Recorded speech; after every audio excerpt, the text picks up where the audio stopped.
नमस्कार, मैं धीरज चौहान, आपका अपना डीसी द गाइड। आज फिर एक नई कहानी के साथ आपके बीच में।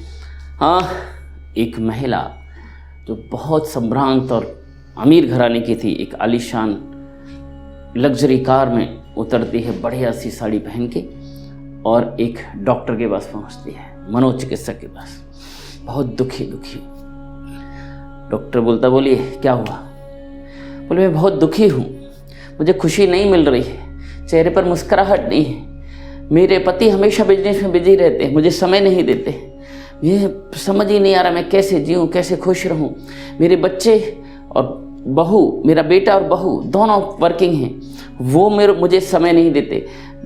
नाती हैं मेरे, वो अपने गेम्स में बिजी रहते हैं।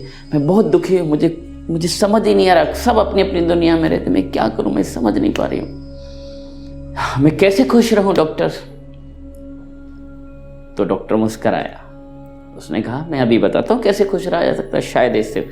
तो मैं आपको किसी से मिलवाता हूं, शायद उससे आपको समझ में आया कैसे खुश रहा जाता। तो उसने वहां पर एक सफाई का काम कर रही थी एक महिला जो अधेड़ उम्र की थी, उसको बुलाया। तो बोले बताइए आपने कैसे खुश रहना सीखा? अब ये महिला ने अपनी कहानी बताई, जो काम करती थी सफाई का काम। बोले मेरे पति का निधन हो गया, मैं विधवा हो गई।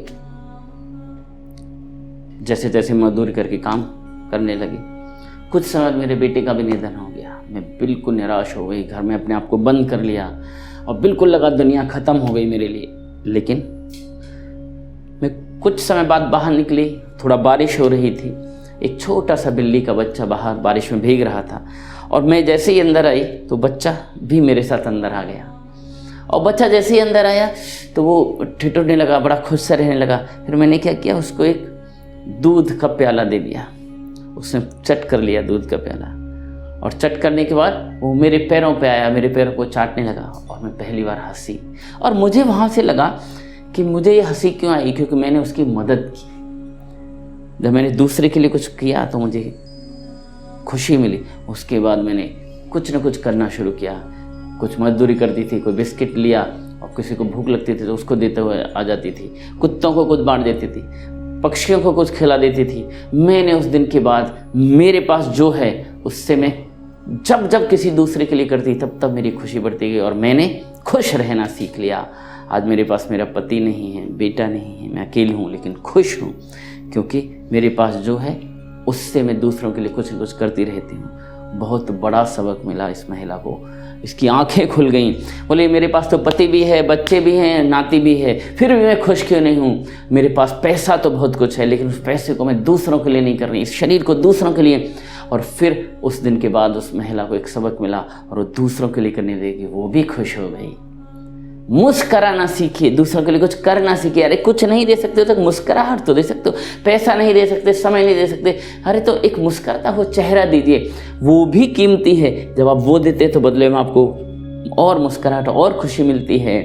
अरे यदि आप घर के मुखिया तो घर पे मुस्कुराते हुए खुश होते हुए आइए, पूरे घर में प्रसन्नता फैल जाएगी।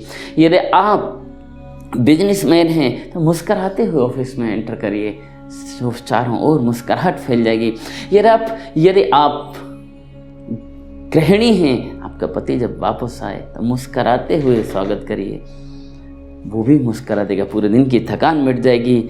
आप जहाँ हैं, यदि आप दुकान चलाते हैं तो मुस्कुराते हुए ग्राहकों का स्वागत करिए, मुस्कुराते हुए चीज़ें दिखाइए, वो भी खुश रहेंगे और आपकी संबंध बनेंगे और आपका बिक्री भी बढ़ेगी।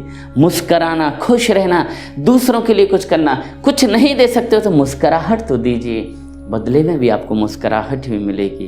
एक छोटा सा सूत्र पकड़िए, जो देता है, जो कुछ न कुछ देता है दूसरों को, वहाँ खुशी छिपी है। जब आप केवल अपने लिए जीते हैं तो दुख मिलता है। जब आप दूसरों के लिए जीना सीख जाते हैं, दूसरों को कुछ देना सीख जाते हैं, तो आप खुश रहना सीख जाते हैं। इतनी छोटी सी बात आपको खुशी दे सकती है, बस व्यवहार में और अमल में लाने की जरूरत है। हाँ, आप बहुत स्नेह प्यार देते हैं, कहानियों को सुनते हैं, अच्छी लगे तो शेयर करना मत भूलिएगा। मिलते हैं अगले गुरुवार सुबह 9 बजे एक नई कहानी के साथ। Thank you very much.